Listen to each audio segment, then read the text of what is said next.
नमस्ते। शब्द विचार इस चैप्टर में, शब्द विचार चैप्टर में अन्य शब्द आज हेडिंग डालेंगे आप।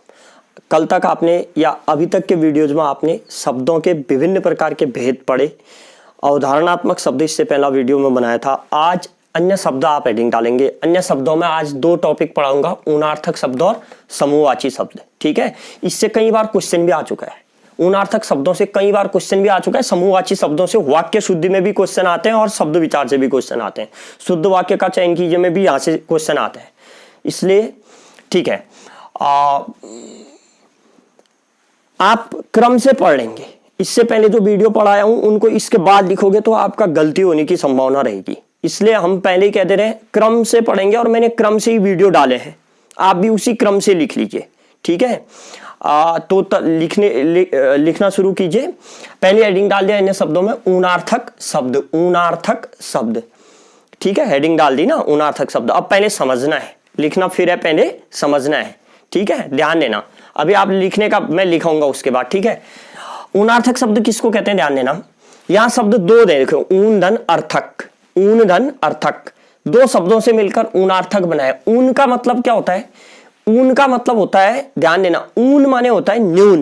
न्यून, न्यून माने कम। ऊन माने न्यून, न्यून माने कम। ऊन का एक अर्थ है न्यून या कम। न्यून माने कम। जैसे ऊन शब्द कहां पर लगाते हैं आप? कम।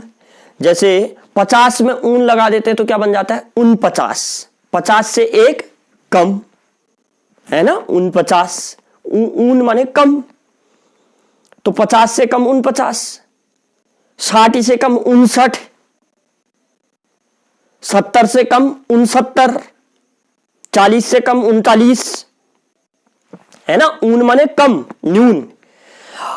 अब न्यून के अर्थ में, कम के अर्थ में, माने ऊनार्थक शब्द कम के अर्थ में लघुता या संक्षिप्तता का बोध कराते हैं। लघुता या संक्षिप्तता का, किसी चीज की, किसी व्यक्ति या वस्तु की लघुता। कैसे समझा रहा हूं, ध्यान से समझना।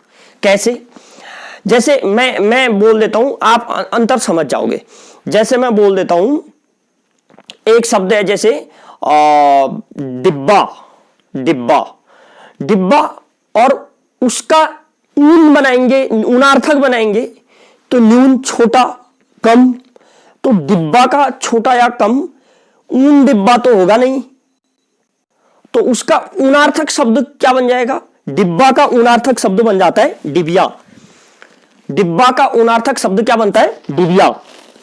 डिब्बा का ऊनार्थक शब्द डिबिया बन जाता है। ठीक है, डिब्बा है एक शब्द, जैसे एक शब्द क्या है? डिब्बा। उसका ऊनार्थक ऊन डिब्बा न बनकर क्या बनेगा? ऊन डिब्बा नहीं बनेगा, उसका ऊनार्थक बनेगा डिबिया। डिबिया कैसी होती है? छोटी होती है। छोटी डिबिया, बड़ा डिब्बा। छोटी क्या होती है? डिबिया। बड़ा क्या होता है? डिब्बा। बड़े का लघुता या संक्षिप्तता, छोटा, डिबिया। ठीक है, नाला बहुत बड़ा होता है, नाली छोटी। नाला सामान्य शब्द है, नाली ऊनार्थक शब्द है। झोला बहुत बड़ा होगा, झोली बहुत छोटी, ऊनार्थक शब्द। ठीक है, अब ऊनार्थक शब्दों का प्रयोग किन स्थितियों में दो होता है? बड़ी आकृति का छोटा रूप। बड़ी आकृति, जैसे झोला बड़ी आकृति, उसका छोटा रूप अभी समझाया था मैं। जैसे झोला झोली लिखा हूं, देखो। नाला नाली, थाला थाली, कटोरा कटोरी। घंटा बहुत बड़ा होता है, घंटी छोटी सी होती है। मंदिरों में बहुत बड़े बड़े घंटे टंगे रहते हैं, घंटा।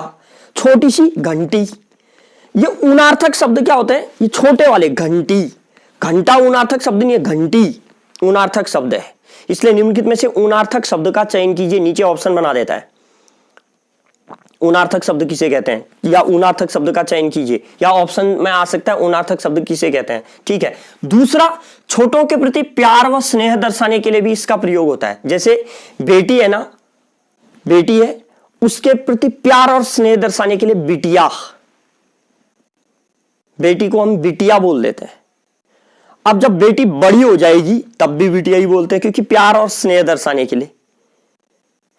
ठीक है, तो दो स्थितियों में होता है। दो स्थितियों में क्या? एक बड़ी आकृति का छोटा रूप, दूसरा छोटों के प्रति प्यार व स्नेह दर्शाने के लिए। जो छोटे, ये उनार्थक शब्द नहीं है, ये है उनार्थक शब्द, ये है उनार्थक शब्द, ठीक है। ये उनार्थक शब्द नहीं है, ये सामान्य शब्द हैं, इनके उनार्थक शब्द ये है, ठीक है। तब लिखिए उनार्थक शब्द की परिभाषा लिखिए। अब लिखिए उनार्थक शब्द। उनार्थक शब्द दो शब्दों के योग से बना है। उनार्थक शब्द दो शब्दों के योग से बना है। उनार्थक शब्द दो शब्दों के योग से बना है। दो शब्दों के योग से बना है। उनार्थक शब्द दो शब्दों के योग से बना है।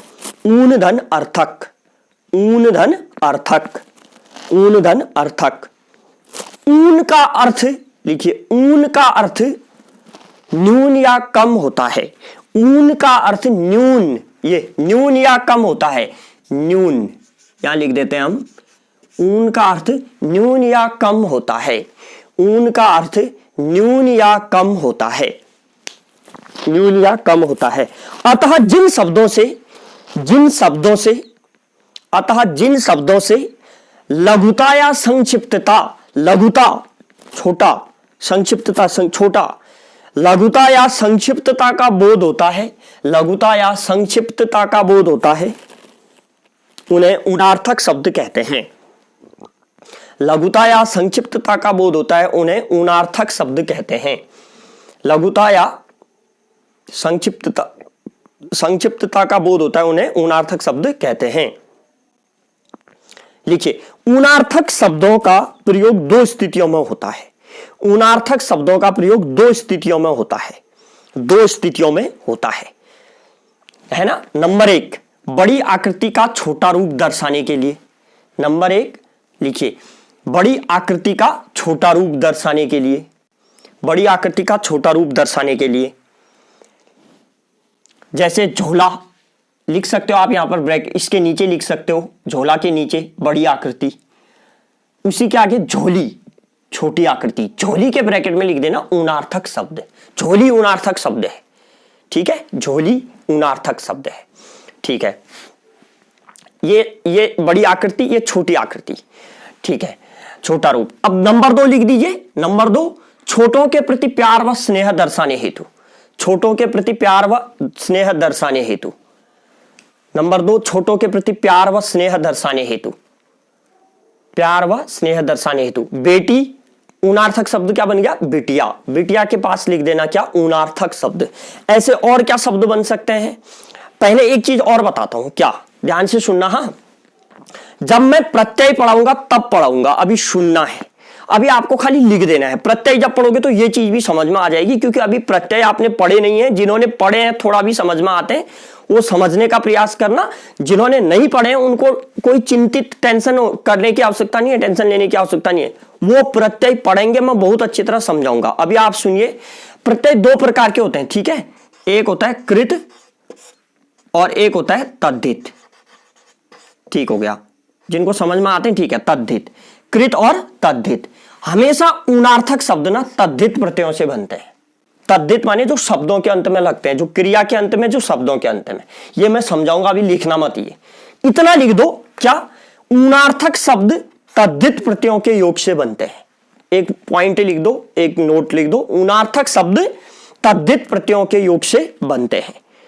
तद्धित प्रत्ययों के योग से बनते हैं। यहां लिखा हूं तद्धित, दो के नीचे धौ लगाना है। तद्धित प्रत्ययों के योग से बनते हैं, दो के नीचे धौ लगता है यहां पर, ऐसे ही तद्धित। उनार्थक शब्द तद्धित प्रत्ययों के योग से बनते हैं, ठीक हो गया। और क्या बन सकते हैं, जैसे एक लिस्ट ही बना दीजिए, कुछ एक लिखा दे रहा हूं, बाकी आप स्टडी कीजिए, आपको समझ में आ जाएगा बाकी, ठीक है। लिखिए, जैसे कंघा बड़ा होता है, कंघी छोटी, कंघा कंघी, कंघा कंघी। इन दोनों में कौन सा उनार्थक शब्द होगा, कंघी, न कि कंघा। कंघी उनार्थक शब्द है, क्योंकि छोटा स्वरूप उनार्थक शब्द होता है। लघुता या संक्षिप्तता वाला स्वरूप उनार्थक शब्द होता है। जैसे दूसरा लिखे पहाड़, इसका उनार्थक बताएंगे, पहाड़ पहाड़ी, पहाड़ पहाड़ी। बड़ा सा होगा पहाड़, छोटी सी होगी पहाड़ी, ठीक है।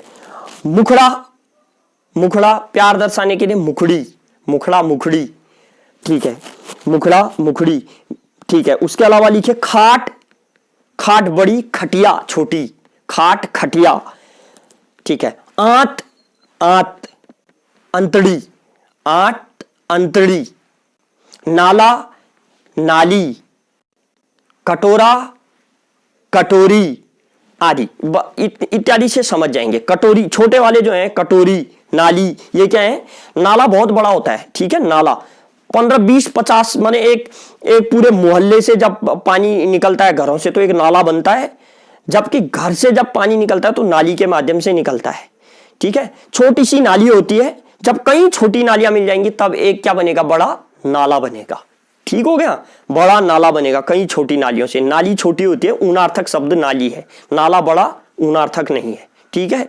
ठीक है, मैं आपको बताया था ना नई जानकारी मिलेगी। ऊनार्थक शब्द से एक क्वेश्चन आता है, निम्नलिखित में से ऊनार्थक शब्द का चयन कीजिए, और ऑप्शन बना देगा। ऊनार्थक शब्द, क्या झोला ऊनार्थक है? नहीं है। क्या बेटी ऊनार्थक है? नहीं है। बिटिया ऊनार्थक है, ठीक है।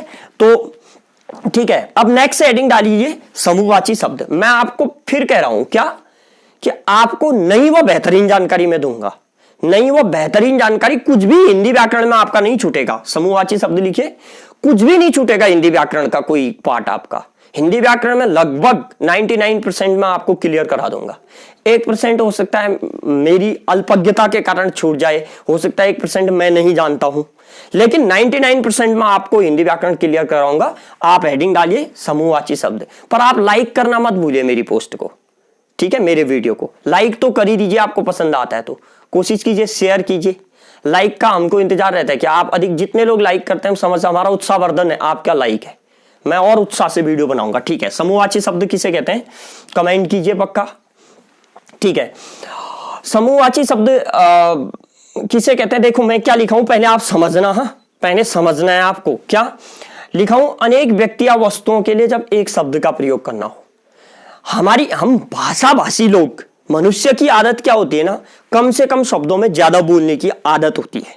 हमारा एक नेचर है, हमारा एक स्वभाव है मनुष्य का, भाषा भाषी का, मनुष्यों का, क्या कम शब्दों में ज्यादा कुछ कहने की आदत बनाना चाहता है, या उसकी आदत होती है कि वो कम शब्दों में ही ज्यादा कुछ बोल दे।